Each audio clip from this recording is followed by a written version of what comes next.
Hey guys, my name's Jonathan Lamb. I'm an artist at Future Games of London, a Ubisoft studio.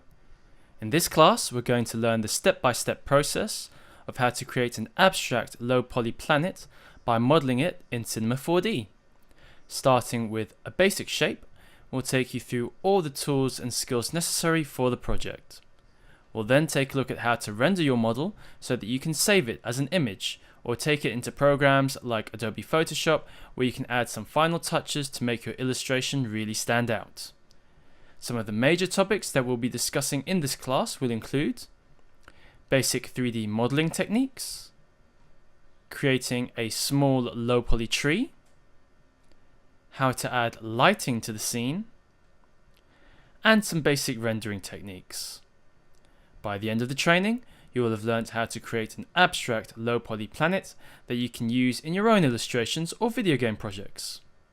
This class is perfect for designers, illustrators, and anyone else who'd like to learn a little bit of 3D modeling to add to their designs.